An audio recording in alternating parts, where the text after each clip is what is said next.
Hi there, another vape video. I thought I'd given up with these things, but on my walk on the first of the year, first day of January, I found 11. That was my record. I'd had 8 before, but never 11. And what was special? Well, there was just one special one, and that was this. The idea being that this is an aluminium extrusion, beautiful aluminium extrusion, really impressed by it, really nice. It says it's Pac Man on the back, and on the front it has this funny unicorn something or other that I can't really read, and it has a button on it, but most importantly a USB-C connector on the end. When I tried to get it apart, I couldn't, and so I had to grind it down, thus destroying this beautiful piece of aluminium. Don't know what I'd do with it, but it's nice. Anyway, so I got the bits out of the inside. Unfortunately, as I tried to get them out, I found that there were 2 circuit boards. If we just have a quick look at that then, to see them. So 2 circuit boards. Don't know if we can see that or not. Let's move in. So there we have the USB-C circuit board. I've covered it in gunge to try and hold the wires in place, but that's the USB-C, which is a male connector. 4 wires then connected it to the main circuit board, and the wires had come off at this end, so I didn't know what way to fasten them back on. So if we have a quick look at how it actually works and what's on those circuit boards, then we've got a photo here close up to show us what's going on. Let's zoom back in, go to a reasonable distance away so we can see it. And what I've done is to put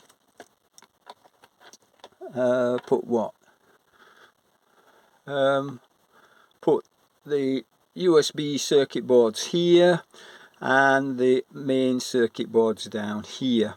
The USB then C connector isn't of a normal type, it's designed for a power, and it just has 0 volts on either side, 5 volts next to those, and then in the middle 2 contacts which I assume are designed to tell the power supply what voltage to give out. In this particular case, they're both connected on the other side by 5k resistors which go down to ground.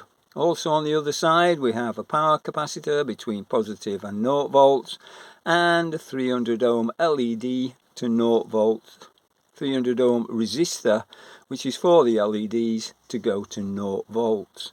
If we look back at the front again then, we have these 2 LEDs, a red and a white LED, with the ends joined here, which go through this resistor. The fact there's only 1 resistor is okay, because we only have 1 LED on at once. So we have a red LED and a white LED. On the back here then we have the 4 connectors which go to the main board. I had to work out what these were, and this was the difficult bit. So we have the 5 volts going out here, the 0 volts out here, and the red LED lead comes in here, and the white LED lead comes in here. So that's the sort of USB-C board. If we look at the main board itself, well, on this side we've got the sensor, we've got sort of 5 resistors, and what I assume is a P-type FET to drive the heater, which will be over here and here. I assume it's a P-type because it's connected to positive, which would switch it off, and therefore I assume that the microcontroller over here would pull it low to switch it on. The microcontroller itself has no sort of information on it, so it's difficult to know. It's a 10 pin with positive on pin 1 and 0 volts on pin 10. What we've also got then is this chip here, 5 pin chip, which is the charge chip. It has sort of 5 pins on it, and if we have a look over here, we've got the button that we press to get it to work, with the sensor on the other side. So that's more or less what the circuits are. If we have a look at how it works, well, what I have here, I tried to produce, oops, that's not right good, is it? This one, this circuit diagram, this isn't right good either, but it'll do. So we've got the cell or battery over at this side, and we bring in the USB 5 volts at this side. The USB then has a voltage divider across it, which then sends across to pin 3 of this processor. This then, I assume, registers when we get 5 volts, signals the processor, and the processor knows it's being charged. Then we have here the charge chip. The charge chip itself then has 5 pins on it, and if we want to look at how that works, essentially it's say 5 pins. It's got a V in, so that's where the 5 volts goes in. It's got a battery positive which goes in there, a ground, and then it's got 2 other pins. The charge pin goes low when it's charging, and IC is connected to ground through a resistor here, and that resistor then sets the current that this is going to charge at. It says 3.4 here, but on mine it happens to be 3.7 on the vape. The V in then comes in, the battery comes over here, that comes in here, and we also have the charging contact here, which goes low when the battery is being charged. So this LED, it's got the positive here, it flows through here, so if this goes low, that lights. If we look inside the logic of the control chip, it's an LP4068, interesting type of thing. 5 legs on the outputs, so we've got our V in, our battery over here, ground down here, and set the current comes here.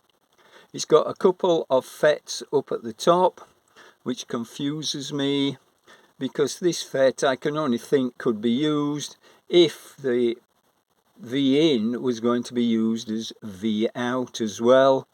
Each of these FETs seems to have a diode across it.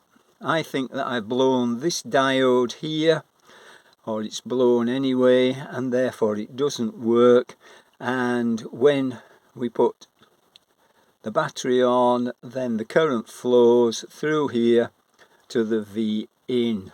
That has a problem for our circuit over here, because the V in then sends a signal to the processor to say it's being charged. So if there's a voltage on here, the processor thinks that the charging's occurring. So I think I'm getting a current flowing through there of 1 diode drop. So unfortunately, the processor lights up one of the LEDs even though there isn't a charge working. But nonetheless, it seems to work okay. So there we have the processor with its 10 pins. There's a 10 ohm resistor on the power pin, pin 1. We have the button here going into pin 6. We have the sensor going into pin 5. Pin 4 is an output which drives the FET, which would drive the heater, but I've replaced the heater with a bulb. I broke the original heater again, so it wasn't any use. Also seems to have a signal going back into pin 7 so that it can determine what probably the current flowing out, and would cut the current off if it's too large. Pin 10's 0 volts and 8 and 9 both go to the light emitting diodes. Only one on at once, so this 300 ohm resistor is okay.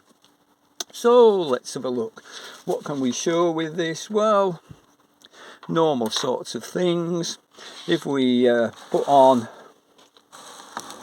let's say we bring in our trusty meters, and what we've got is 4 meters, then meters for voltage in, they go there, volts in, current in, volts out, current out. So I have these little boards that enable me to plug my unit in. So first thing then, let's plug in for a cell. If we put a cell on here, have we got a cell somewhere? Yep, there's a cell here. Plug that on, try to make sure we get it the right way around, not the wrong way around. And there the little light flashes to show us that the cell is connected. It should have gone out, but because I've blown the diode, it actually stays lit. But that doesn't seem to affect what I want to do. I then need an output, so I will use this board here as an output, using these 2 meters to see what the output is, and I'll plug on a couple of bulbs, where are they? There, so that we have got a load on this. So let's plug them in, try to get them, it doesn't matter which way around, does it? So plug them in, and there we have our bulbs. Let's turn on our voltmeter, 20 volts, turn on our ammeter, 10 amps, turn on our ammeter, 10 amps, and turn on our voltmeter, 20 volts. We can see that our cell has got 3.6 volts across it. It's using about 10 milliamps at the moment because it's lighting the LED, but we've got no output. If I press the button, hopefully, press the button,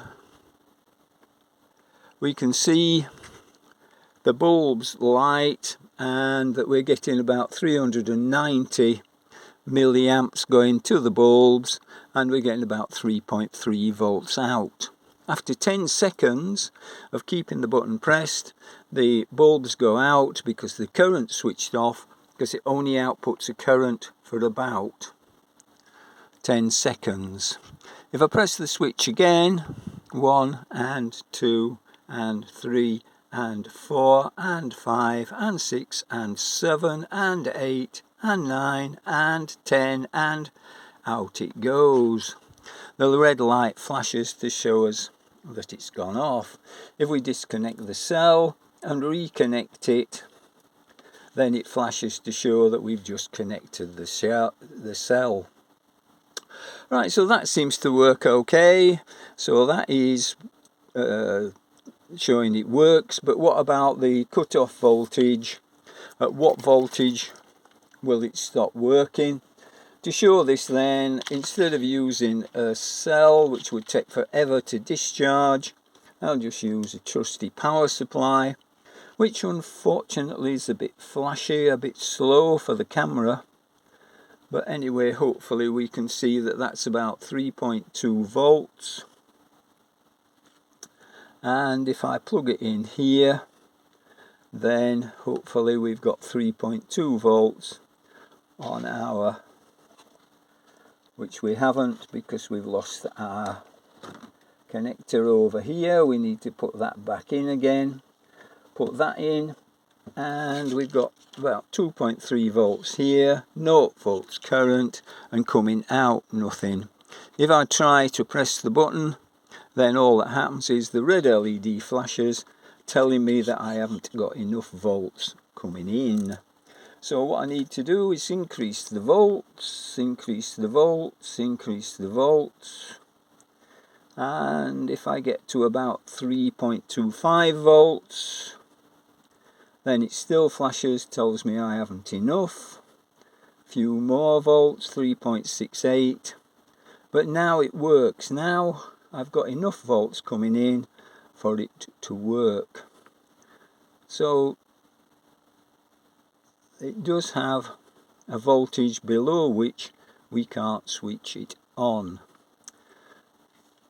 So we have 3.6 as the volts we need to keep it, switch it on. So what about charging then? We need to look at charging. to charge, I need to use my trusty charger lead, connect on the USB-C. Now instead of putting in from the battery, we're going to put in from the USB-C, and we can put that onto there. And the output, I haven't got an output on at the moment, but we need to go to a cell. So if we plug a cell on, now we've got a cell, flashes to show me it's connected. And what I need to do then is to find 5 volts to put in to charge the cell with. So if we put in 5 volts, you'll notice that we're still getting 2.9 volts here, which is about 5 volts lower than the cell. So what I need to do here is to look at what the cell is receiving. So if I disconnect here, connect the cell onto here, and put the battery connections on, or cell connections onto there, hopefully we can see we've got 3.7 on here, no current, and no current coming in this way. If I now connect this again, flashes to show me it's connected, and shows me that my cell isn't connecting. I've got 5.5 volts coming in, I've got 3.7 volts coming out, but virtually no current. 5 volts coming in, that's going into there, that seems all okay. Through here into this connector, that seems okay. Into the cell. So have I missed here? I missed on my cell here. One of the problems of these connectors is they're difficult to connect. And now I've connected that, we can see that we're getting something like 420 milliamps charge current. If we were to look back at my calculations from the data sheet, it sort of says that the charging current should be something like IBAT equals 1700 divided by the resistor, so that's 1700 divided by 3700, a 3K7 resistor, which gives me about 460 milliamps. So what I'm actually getting is about 400. So that is the sort of thing that we'd sort of expect. At what sort of voltage will it turn off? Well, if I remove my battery and put on a power supply so that I can connect that onto there, it says that I've got 4.13 volts going into the power supply. So if I gradually increase it, gradually increase, I've got 4.1 over here on the power supply, and gradually increase it, and there at something like 4.2 something, then it actually triggered, and this has gone to white to show me that it's actually charged the cell. So yeah, it cuts off at a reasonable voltage. It doesn't start to a reasonable voltage, about 3.5, something like that is cut off minimum, so it won't over discharge the cell. And this cuts off at about 4 volts, showing me 4.2 volts, showing me that it won't overcharge the cell. What could I use it for? One of the things then that I fancy using it for is one of my models. So if we put a model in here and we connect this onto the output, then if I've got my plug in right, put it in that way around, press the button, and hopefully my model works. And as long, oops, it's got caught. As long as it keeps going, keeps the finger pressed, it will go for about 10 seconds and then stop. Try again, press the button, and after about 10 seconds then the model will work for something like 10 seconds. So yeah, I could use this vape for vape circuit for driving a model for about 10 seconds. Maybe I'd want to disconnect the button, put it onto something else, but yeah, it's worked. Quite happy with that. Glad that I've got away. And that's it. So it's bye for now. Bye.